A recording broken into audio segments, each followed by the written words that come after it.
Dust rolled off the street in Calico Ridge as Marshal Ethan Cole climbed the wide steps of the judge's house. His spurs were quiet, yet every heartbeat sounded loud in his head. He raised a hand to knock, then he heard her. "Please, don't." "Come in," a woman's voice soft, cracking, frightened. All at once the past rushed back like floodwater. Caroline. Caroline Archer now, not Caroline Miller, like in the summer days before the war.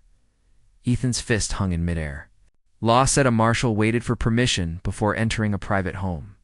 Love did not. He pushed the door open. Inside, the scented lamps were lit, but the hallway tipped two shadows. At the end lay Caroline, dress torn, cheek bruised purple and red, one palm pressed to her ribs. Ethan felt the floor drop out from under him. To the cost of silence, Carolyn lifted her eyes, half pleading, half relieved. "Ethan, I told you not to come." He knelt beside her. "You said it to save me trouble. I came to save you pain." She shivered. "Judge Archer will be back any minute, if he finds you here." "The judge sent for me," Ethan answered. He claimed someone threatened him, but he failed to mention his own wife lay beaten. "That threat is real," Caroline whispered. "It's coming tonight. Just go, please." Ethan wrapped his coat around her shoulders. No, not again. Remembered a spring morning 7 years earlier. He had kissed her by the river and promised to return from the Union cavalry. When he did return, the church bell already rang for Caroline's wedding to the newly appointed federal judge.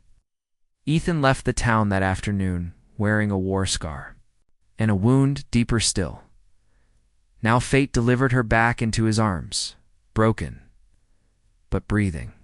The ache was fresh, and so was the resolve. # number 3.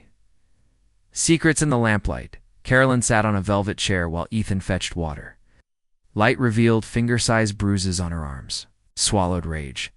"Judge Archer never struck a woman in public," Caroline said, voice flat. "Yet I have learned that reputations are only coats men wear. In private, they can take them off." Ethan's jaw tightened. "Tell me what happened." She smoothed her skirt, ashamed. 3 days ago, a letter arrived. "Someone knows the judge sold pardons to outlaws for money. They demand payment or they'll expose him. He blamed me for the leak, said I read his files. Tonight he lost control." Ethan's mind raced. Blackmail, corruption, a violent husband, and a terrified woman he still loved. "Where is he now?" Ethan asked. "At his chambers," she gave a sad smile, "arguing with the very law he bends." Ethan placed a gentle hand on her shoulder.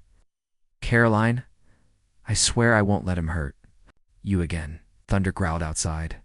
Rain began to spit against glass, so the heavens themselves sided with the marshal. # number 4, the marshal's brother, Ethan, examined the blackmail letter on the desk. The signature was a single initial, L. His blood chilled. Only one man in the territory signed that way. Luke Cole, Ethan's own brother. Luke rode with an outlaw band called the Whiskey Trace, younger by 2 years. Luke had never forgiven Ethan for wearing a uniform while he took to robbing payroll trains. They stood on opposite sides of the badge, yet the bond of childhood still tugged at them. Now Luke threatened a corrupt judge. For money? For justice? Or for some other reason? Ethan needed answers before bullets found their mark. He looked at Caroline, who watched him with stormy eyes. "I know who sent that letter, and you know danger is close," she replied. "Closer than my own heartbeat." Ethan reached for his hat. "Come with me to the station house. You'll be safe." She hesitated. "Running makes me look guilty. Staying makes you a target." Caroline loosed a trembling sigh. "All right, Marshal. I'll trust you for the second time in my life."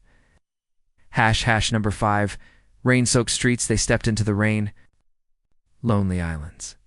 Caroline leaned on Ethan's arm, each step a silent wince. The night smelled of wet sage and secrets. Outside the sheriff's office, a poster flapped. "Luke, cold dead or alive, $500. Ethan turned it over to spare Caroline the sight. Guilt gnawed at him. He was sworn to bring in his own brother. Yet love for Caroline pulled him another way. A growl of hoofbeats echoed. A rider flashed past, face hidden, heading for the judge's mansion. Ethan's heart stuttered. Too late to hide the evidence. Luke was moving. He handed Caroline to the deputy inside. "Lock the door behind us," Ethan ordered. "There's no one in or out without my say." Caroline caught his sleeve. "Ethan, don't face him alone. He's your blood. So is the memory." "Of every man he's robbed," Ethan answered, though his voice broke on the words. She cupped his cheek. "Come back to me." "I will," he promised. Six home of shadows. The mansion loomed black against the lightning. Ethan crept through the garden he once crossed with a bouquet on prom night, before war, before heartbreak. Now shrubs were claws against his coat. Inside, voices. Judge Archer's deep boom and Luke's rough drawl, edged with mockery. They argued. About silver coins and sealed letters. Then a crash furniture thrown, the judge cursing. Ethan eased the revolver from his holster. He breathed once, twice, then strode into the parlor. Luke froze mid-motion, knife at the judge's throat. Ouch. Rainwater dripped from his hat. Ethan's gaze locked with his brother's. So many childhood mornings flashed between them. Fishing lines. Shared secrets, their mother's lullabies. "Evening, Marshal," Luke said, voice low. "Looks like you walked into family business." "Let the judge go," Ethan ordered. "No one else needs to die tonight." Judge Archer, proud even in danger, barked, "Shoot him, Cole. He's a criminal." Ethan kept his aim steady on Luke's chest, but his hand shook with memory. Luke's eyes narrowed. "You gonna pull that trigger on your own kin?" The room smelled of whiskey, fear, and broken trust. Number 7, a bargain in blood. Luke pressed the blade, drawing a thin line of red. On the judge's neck. "I don't want him dead yet," Luke said. "I just need him to sign a confession. Then this town sees what real justice looks like." "Blackmail isn't justice," Ethan replied. "Selling pardons to killers isn't either," Luke shot back. "I may be outside the law, brother, but at least I don't pretend." Thunder rattled the windows. Candlelight trembled. Ethan took a step. "Release him, Luke. We'll sort it out proper." Luke shook his head. "I trusted courtrooms. Once, they put Ma's murderer on trial and let him walk. Remember that, Ethan?" "I do." The brothers stood on separate islands of grief. The judge whimpered, bravado slipping. Luke pulled a folded page from his vest. His signature buys him a night alive. Ethan had no clear plan, only a heart split in two. Then he heard something behind him, the soft click of a hammer pulled back. Number 8, Caroline, in the doorway. Caroline stood in the archway, deputy's rifle in shaking hands. She had slipped away from safety to follow her heart, just as Ethan feared she might. Luke's mouth curved. "Well, if it isn't the lady of the hour." "Evening, Caroline." She ignored him, eyes fixed on Ethan. "I couldn't sit and wait. This ends now." Judge Archer found his voice. "Caroline, shoot the outlaw." But she aimed not at Luke's, she aimed at her husband. "Put the knife down, Luke, and you sign the confession. Jeremiah, or so help me God, I will pull this trigger. I have no fear left inside me." Her words hung in the air like crackling lightning. Ethan whispered, "Caroline, don't do this." "I must," she said. Tears shimmered, but her grip was firm. "I married him to save my family's ranch. He promised kindness. Instead, he gave bruises. Tonight ends the lie." Luke slowly eased the knife away. Surprise flickered. Somewhere under outlaw leather beat a heart that still respected courage. Judge Archer's face was a tornado of rage and terror. "You would ruin me?" "You ruined yourself," she replied. 9. The compromiseth then found breath. "All right, nobody fires." Sign Luke's paper. "Luke, you hand that evidence straight to me. Court, an honest court, will decide." Luke raised an eyebrow. "Trust you with it? Do you trust me with your life right now?" Ethan said softly. Silence. Rain pattered the windows like tiny drums. At last the judge scribbled his name, hand trembling. Luke released him and tossed the confession across to Ethan. The marshal caught it, ink still wet. "Justice, perhaps, But at what price?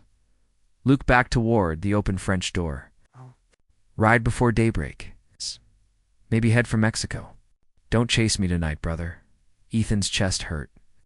Luke, turn yourself in. The hanging rope is merciful compared to bullets at your back. Luke gave a half smile. Both know I'm not built for cages. He tipped his hat too. Caroline, ma'am, you've got more steel than both men in here. Then he was gone into the storm. Number 10 broken glass. Calm, Caroline. Let the rifle fall. Her knees gave way. Ethan caught her. Holding her as wind howled through the door Luke left open. Judge Archer straightened his collar, fury blooming. My wife just aimed a firearm at me. That is assault. Marshal, arrest her. Wife. Set Caroline gently in a chair. She acted in self-defense. You, sir, are under arrest for bribery, domestic abuse, and perjury. The judge laughed raw. On what authority? My bench outranks your badge. Ethan held up the confession. Not anymore. Deputies arrived, taking the judge away. Archer shouted threats down the corridor until the cells swallowed his voice. Caroline watched with a numb stare. It's over, she whispered. Ethan knelt. Still a long road ahead, but the worst night has passed. Outside, the rain slowed to a hush. Dawn waited somewhere beyond the clouds.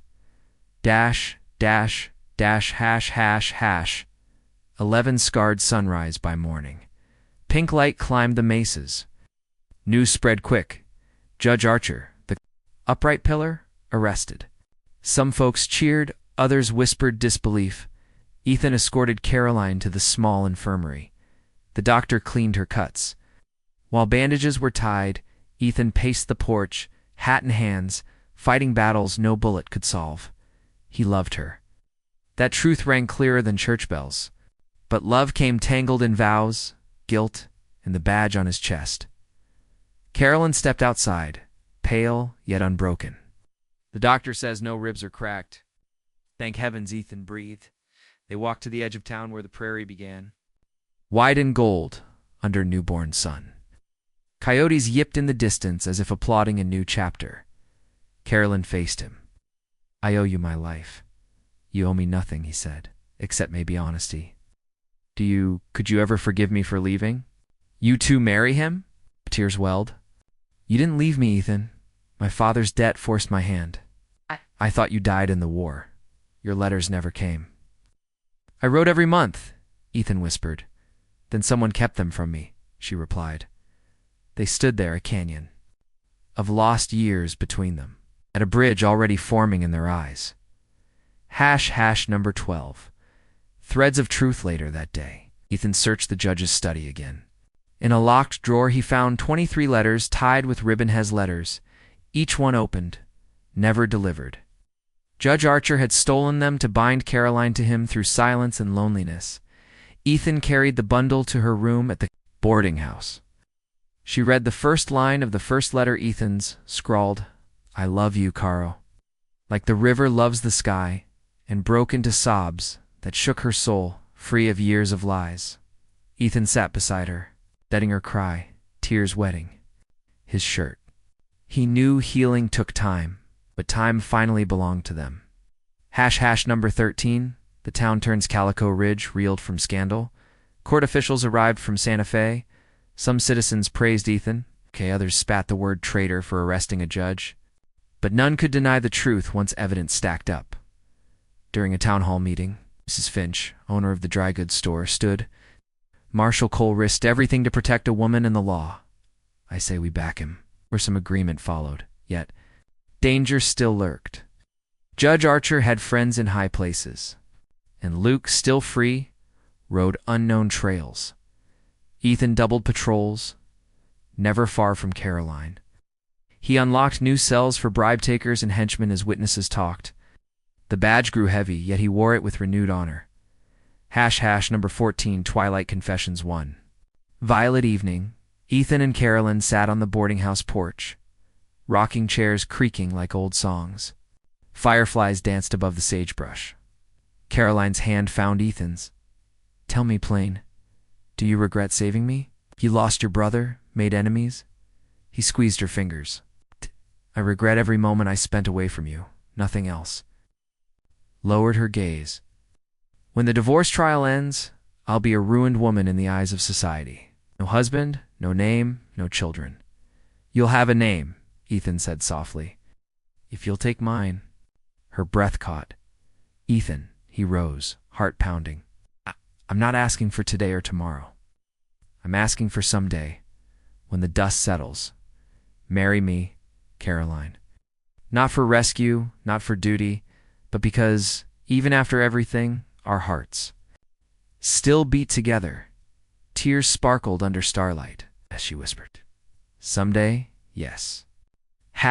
Number 15, a visitor in the night 2 weeks later. As moonlight painted silver stripes across the Marshal's office floor, a shadow slipped through the back door. Ethan, reading reports, reached for his gun, then froze. Luke stood unarmed, hat in hand. He looked older, dustier, and tired to the bone. I came to say goodbye, Luke murmured, heading for the Gulf. Thought you deserved that much? Ethan studied him. You saved the judge's life when you could have killed him. Why? Luke shrugged. Didn't come for murder.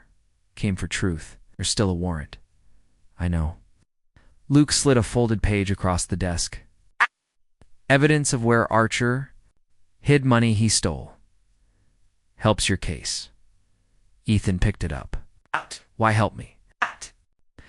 Because once you helped me learn to ride, to read, to believe good still existed, I lost that belief, but you kept it. Maybe Caroline brought it back to you. Hold on tight this time. Ethan fought tears. Come in, Luke. We'll work a plea. Luke smiled, sad. Cage's brother, not built for them. He turned.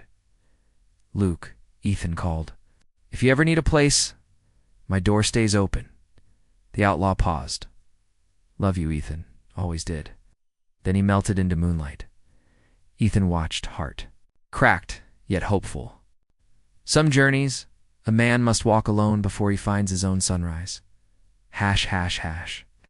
16 trial and Freedom Judge Archer's trial drew crowds. Carolyn testified, voice steady, eyes clear.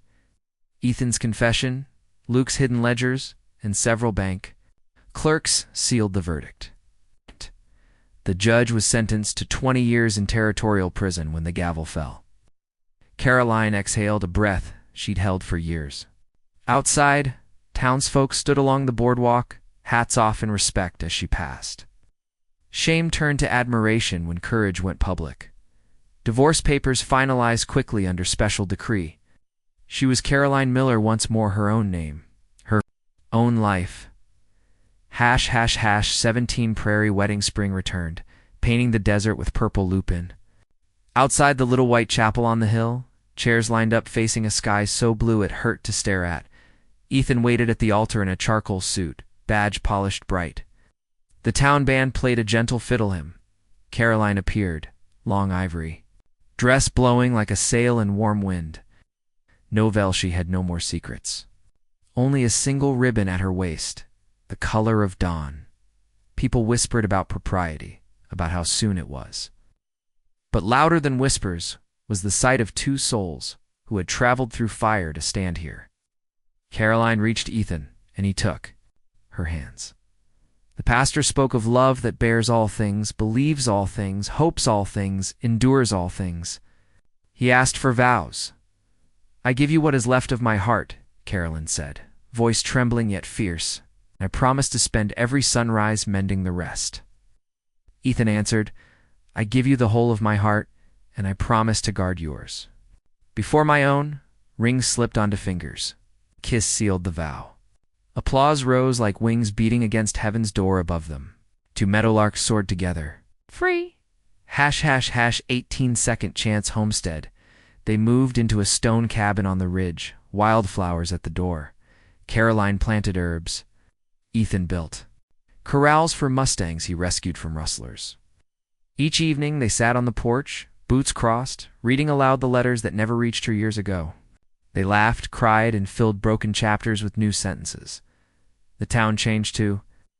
A young lawyer, inspired by Caroline's bravery, ran for judge and promised honest benches. Women whispered less, spoke more, demanded seats at church committees and school boards. Calico Ridge grew kinder.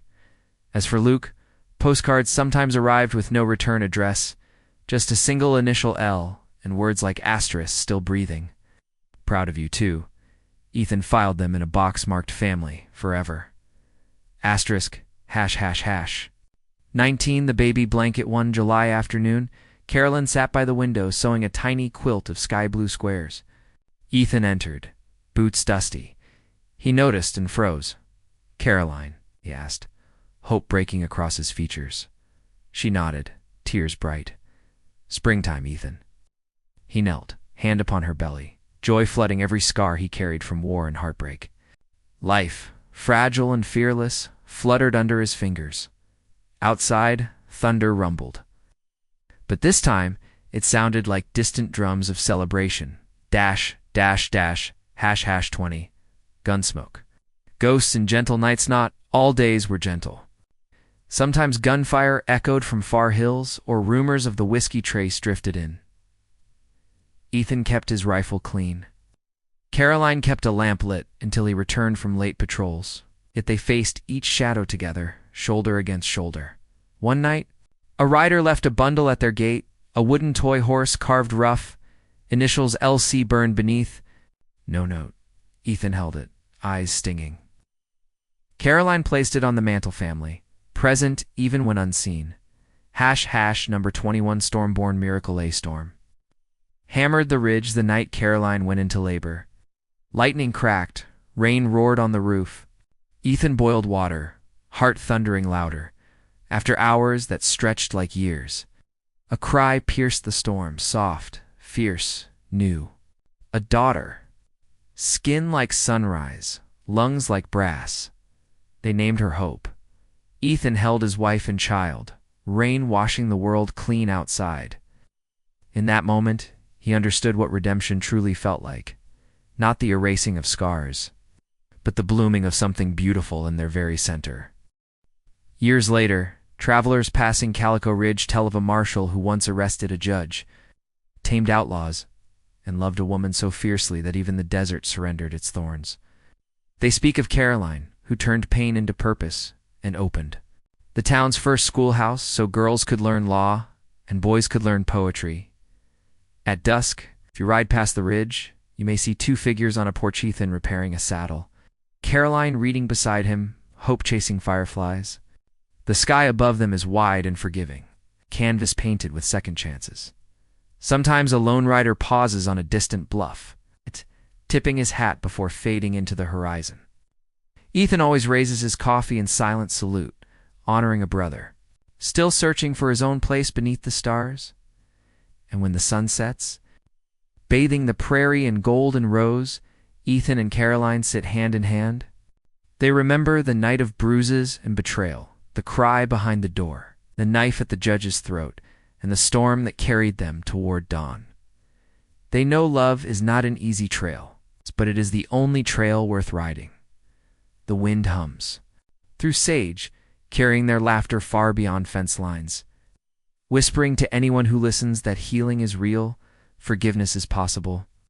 And under Thine, the dusty heart of Willow Creek, a frontier town carved from the endless Wyoming prairie, the sun hung low like a weary traveler's lantern. Marshal Elias Thorne rode into town on a horse as battle-scarred as his own soul. It had been 10 years since he'd left this place, a young man fleeing the ghosts of his past. Back then, he'd been no lawman, just Elias, a ranch hand with dreams bigger than the sky, and her, Clara, the girl who'd stolen his heart under a harvest moon, only to vanish like morning mist when her family forced her into a life she never wanted. Elias tipped his hat to the townsfolk who nodded warily. Whispers followed him. The outlaw Hood turned marshal, chasing justice across the territories. But justice was a fickle friend in a land ruled by guns and greed. He wasn't here for old times. Word had reached him of trouble, brewing outlaws circling Willow Creek, and rumors of the judge himself tangled in their web. Leah's badge burned against his chest, a reminder of the man he'd become. Yet as he passed the weathered courthouse, his eyes drifted to the grand house on the hill, the judge's home. And there, in the window, a shadow that stopped his heart. Clara, older now, her auburn hair pinned up like she used to wear it for their secret dances, but her face, it carried the weight of unspoken sorrows. He spurred his horse onward, telling himself it was coincidence, but deep down he knew. Fate had a way of dragging you back to what you'd buried that night. As the saloon's piano wailed a lonely tune, Elias nursed a whiskey and listened to the gossip. Judge Harlan Graves was a pillar of the town stern, unyielding, his gavel as sharp as his tongue, but whispers spoke of his temper, his dealings with shady cattle rustlers, and his wife, Clara Graves, the beauty who'd married him 5 years back after her first betrothed died in a raid. No one knew the full story, but Elias did. He'd been that first betrothal. They'd planned to run away together, but her father's debts to outlaws forced her hand. She'd written him one letter. Go, Elias. Don't look back. I'd love you too much to drag you down. He'd honored it, or tried to, building a life of law instead of love. A shadow fell over his table. Marshal Thorne, a voice drawled. But it was Tommy, the barkeep, his face lined like old leather. Heard you were cumin? Judge ain't gonna like that. Man's got enemies these days. Elias met his gaze steadily. Enemies find me, Tommy. I don't go. Look in? But as the night deepened, Elias couldn't shake the image of Clara. What if she was in danger? The outlaws, led by a ghost from his past, Blackjack Riley, were closing in. Riley, the man who'd killed Clara's father and forced her into that marriage. If the judge was mixed up with him, ... he stepped into the cool night air, the stars, blanket over the prairie. Soft wind carried the scent of sagebrush, stirring memories. Their last night together, by the river, her head on his shoulder. We'll make it, Elias. Promise me. He'd promised, and broken it by letting her go. Next morning, Elias rode to the judge's house under the guise of official business. The outlaws had hit a stagecoach nearby. He needed statements. But truth be told, he ached to see her, even if just a glimpse. The house loomed white against the blue sky, its porch swing creaking in the breeze. He knocked, his knuckles heavy, inside. Voices rose sharp, angry, the judge's bark, then a woman's plea. Clara's pleas. Don't come in, she cried, her voice muffled through the door, trembling like a leaf in a storm. Elias froze. Something was wrong. His hand hovered over the knob, duty or heart. He pushed the door open. The sight hit him like a bullet. Clara lay crumpled on the parlor floor, her dress torn at the sleeve, a bruise blooming on her cheek. Blood trickled from a cut above her eye. She looked up, horror widening her eyes. Elias ... No. Behind her, Judge Graves stood, his face flushed. A broken vase at his feet. His hand was raised, as if caught mid-act. What in blazes, Thorne? This is my home. Elias's world narrowed to her pain. He crossed the room in 2 strides, kneeling beside her. Clara ... What happened? She shook her head, tears spilling. It's nothing. An accident, please. Go. But her eyes begged the opposite. Elias helped her to the settee, his touch gentle. Igniting sparks neither could ignore, the judge blustered. She's fine. Out, Marshal. Your badge don't give you leave to barge in. Elias stood slowly, his hand on his gun. Accident, huh? Looks like more. You touch her, Graves and Badger, no. You'll answer to me. The air crackled with tension. Clara whispered, Elias, don't. For me, he met her gaze, the years melting away. Always for you. Graves shoved past him, storming out with a curse. The door slammed, leaving silence thick as fog. Clara reached. For him, then? Her fingers brushing his? Why are you here? After all this time, I could ask you the same, he said softly, dabbing her cut with his handkerchief. Her skin was warm, familiar. Heard about the outlaws, thought the town needed protecting. Didn't know you'd be here. She pulled away, but not before he saw the longing in her eyes. I married him to save the ranch, Elias. Father's debts. Riley's gang? Harlan paid them off. It was supposed to be safe. But he's changed. Cruel. And now Riley's back, demanding more. Elias's jaw tightened. Riley, the snake who'd ruined them both. You're not safe here. Come with me. I can't. TOWN, they'd never understand. Her voice broke. And you. What? You left. I left because you asked. But I never stopped loving you, Clara. Not for a day. She turned away, but he saw the tear trace her cheek.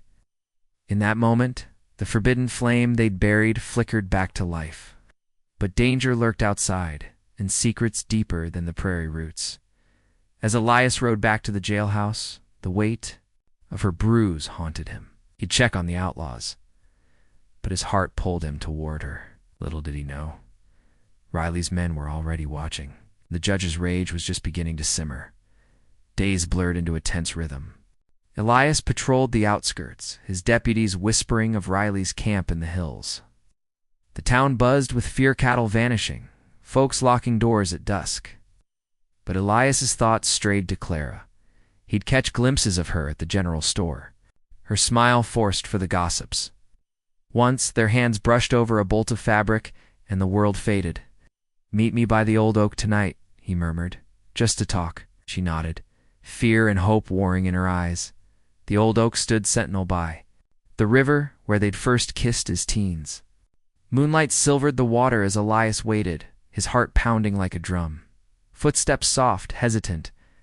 Clara emerged from the shadows, her shawl tight around her shoulders. "You came," he breathed, stepping closer. "I shouldn't have." Dad didn't pull away when he took her hands. "Elias, seeing you, it's like waking from a nightmare." He traced her bruise, now fading to yellow. "He did that because of me, didn't he?" "Saw his token," she nodded. "He's jealous, paranoid, thinks I'm stepping out. But it's Riley he's pressuring Harlan for land, and Harlan's desperate. Last night, he... lost his temper." Rage boiled in Elias. "Leave him, Clara. Come away with me. Out. We can start over like we planned." Her eyes shimmered. "And be outcasts? The town would shun us. And Riley... he'd hunt us." Her head on his chest. The river whispered their secrets as he held her, the forbidden passion a quiet fire. His lips brushed her hair, and she tilted her face up. Their kiss was soft at first, then desperate. A decade of longing poured into one moment. Her hands clutched his shirt, pulling him closer, as if the world might steal him again. But hoofbeats shattered the night. They sprang apart. Shadows move. Riley's scouts, perhaps. Clara gasped. "Go, Elias, before they see." He vanished into the brush, heart racing. Had they been spotted? The hook of danger pulled tighter. Back in town, he found a note slipped under. His door, *midnight. The crossroads, come alone. H, the judge. What game was he playing? Elias arrived at the crossroads under a canopy of stars, the prairie wind carrying the scent of trouble. Graves waited on horseback, his face gaunt in the lantern light. "Thorn," he spat. "Stay away from my wife." Ilias's hand rested on his holster. "She's not yours to cage, Harlan. If you hurt her again, you think I don't know? About your past?" The judge's laugh was bitter. "She cries your name in her sleep, but she's mine by law, and Riley got dirt on me. If you interfere, he'll burn this town, including her." Ilias's blood ran cold. "What dirt?" Graves leaned in. "I paid him off years ago for her father's murder, but now he wants the whole valley. Help me stop him or she pays. A pact with the devil." Elias nodded grimly. "For her, but touch her again, and no deal." As Graves rode off, Elias felt the noose tightening. Loyalty tested, love in the crosshairs. How far would he go? Whispers of betrayal spread like wildfire. Townsfolk eyed. Elias warily rumors of him cozying with the judge, or worse, with Clara. She avoided him in public. But their stolen glances burned. One afternoon in the churchyard, she slipped him a letter. Read it later, she whispered, her fingers lingering. That night, alone in his quarters, Elias unfolded the paper. Her handwriting, elegant as ever, * my dearest Elias, *, every day, without. You is a shadow. I married Harlan out of fear, but my heart never left you. Forgive me for sending you away. If we survive this promise, we'll run truly this time. I love you beyond the stars. Asterisk, asterisk, Clara asterisk, tears blurred the ink. Unresolved emotions flooded him, the ache of what they'd lost, the hope of reclaiming it. But as he folded the letter, a shot rang out. Bullets splintered his door. Riley's men, ambushing. Elias dove for cover, returning fire. Fell, but the third grazed his arm before fleeing. Blood soaked his sleeve, but pain was nothing compared to fear for Clara. He bandaged it roughly and rode hard to the judge's house. The door was ajar. Inside, chaos, furniture overturned, Clara's scream echoing. Elias burst in, gun drawn. Riley himself held her, a knife at her throat. The judge lay bound in the corner, beaten. Well, if it ain't the prodigal Marshal, Riley sneered, his scar twisting like a snake. Heard you and the missus got history? Harlan here sold you out, told me where to find you. Ada! Clara's eyes met Elias's, wide with terror. Elias. Don't. Graves? Groaned. I had to. He threatened the town. Betrayal stung, but Elias steadied his aim. Let her go, Riley. This ends tonight. Riley laughed. Or what? You shoot, she bleeds. Join us, Thorn, like old times. Outlaw life suits you better than this tin star. The room pulsed with tension. Clara's whisper cut through. Elias. Remember our promise.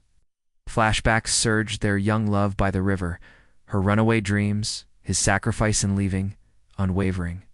He lowered his gun slightly. Clara. I love you. Always have. Her tears fell, and you. Fight for us. Riley's grip tightened. Touchin'. But in a blur, Elias lunged. The knife clattered. Shots exploded. Riley staggered, wounded as Elias tackled him. They wrestled on the floor, fists flying, years of grudges unleashed. Clara freed herself, grabbing the judge's rope to bind. Riley, Graves, shame-faced, helped subdue him. Panting, Elias pulled Clara close. It's over, but Riley spat blood. Not yet. The gang's comin'. Dawn. The climax hung like a storm cloud. Elias barricaded the house, sending Graves for deputies. Through the night, Clara tended his wounds, their hands entwining. I thought I'd lost you again, she murmured. Never, he vowed. As false dawn broke, gunfire erupted outside. The gang attacked, 20 strong, bullets raining. Elias fought like a demon, Clara loading guns beside him. Graves redeemed himself, rallying townsfolk from the shadows. In the chaos, Elias faced Riley one last time on the porch. For her father. For us, Elias growled, firing true. Riley fell, the gang scattering into the prairie. Silence descended, broken only by cheers. The town emerged, heroes in the light. Weeks later, under that endless western sky, the judge's house stood empty. Harlan Graves confessed his crimes, facing trial with quiet dignity. He'd signed the divorce papers himself, a second chance for all. Elias and Clara stood by the river, the old oak their witness. No running this time, just home. Marry me, he said, kneeling with a simple ring forged from his badge's silver. Yes, she whispered, pulling him up. Their kiss sealed it, redemption in every touch. The prairie sun set warm, painting the world. Golda, promise fulfilled. Love's ache healed in connection. The town healed too. Elias became sheriff proper. Clara, his partner in life and law. Lost lovers reunited, sacrifices honored under the timeless sky.